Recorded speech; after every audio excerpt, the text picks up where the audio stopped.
দেশবাসীর কাছে আমরা দোয়া চাই, জামাত ইসলামী একটি বৈধ রাজনৈতিক দল হিসেবে তার নিবন্ধন ফিরে পাবে এবং বৈধভাবে বাংলাদেশে রাজনীতি করবে। আমাদের প্রত্যাশা তো রেস্টোরেশন ফার্স্ট আইনের ধারাবাহিকতা আমাদের যেতে হবে। প্রথম রেস্টোরেশনটা আমরা আশা করছি অ্যালাউ হবে, মানে শুনানি হবে মামলা।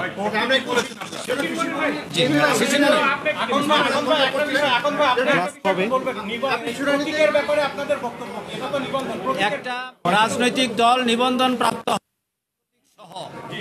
প্রতীক সহই জামাত ইসলামীর তার নিবন্ধন ফিরে পাবে বলে আমরা আশা করি।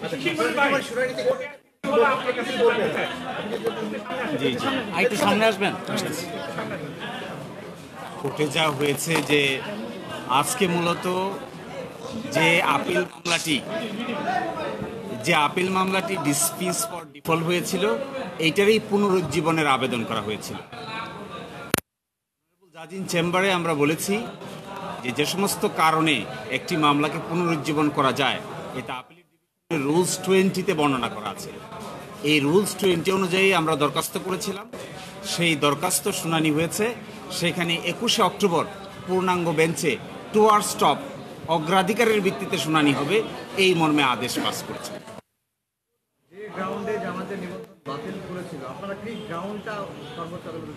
জি, প্রথম কথা হলো হাইকোর্ট ডিভিশনেই এই ব্যাপারে ডিভাইডেড। আপনারা জানেন 2 জন বিচারপতি নিবন্ধন বাতিল করে রায় দিয়েছেন।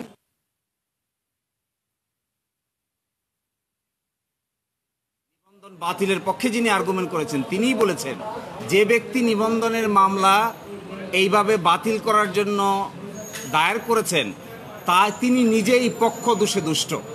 কারণ এই যদি কারণ হয় কোনো রাজনৈতিক দলকে ধর্মভিত্তিতে কিংবা কোনো ধর্মীয় আচার আচরণের ভিত্তিতে পরিচালিত কোনো রাজনৈতিক দল পৃথিবীর কোথাও নিষিদ্ধ করা হয় না।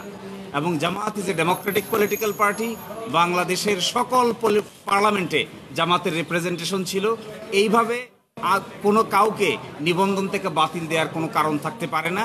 এটি গণপ্রতিনিধিত্ব অধ্যাদেশ 1972-এর পরিপন্থী, বাংলাদেশের সংবিধানের পরিপন্থী, বাংলাদেশের সংবিধানের 38 অনুচ্ছেদের পরিপন্থী। এই জন্য এটি কখনো গ্রহণযোগ্য হতে পারে না। ডেমোক্রেসিতে কোনো পার্টিকে নিষিদ্ধ করা হয় না। ডেমোক্রেসিতে পিপলকে বলা হয় কে ভালো কে খারাপ জনগণই নির্ধারণ করবে, কোনো আদালত কিংবা কোনো বিশেষ ক্ষমতাশীল লোক এটা নির্ধারণ করে না। এটা ডেমোক্রেসির নিয়ম নয়। জি, ধন্যবাদ। আজকে আমরা রেস্টোরেশনের জন্য যে ডেটটা নির্ধারণ করা হয়েছে সেই দিন ইনশাল্লাহ আমরা আদালতে এই পিটিশনটা অ্যালাউ হওয়ার পর আপনাদের সামনে উপস্থিত হব। আজকে আপনাদের সবাইকে ধন্যবাদ। আসসালামু আলাইকুম। আচ্ছা, থ্যাংক ইউ। আমরা মনে রাখবো আপনাদের পরামর্শ।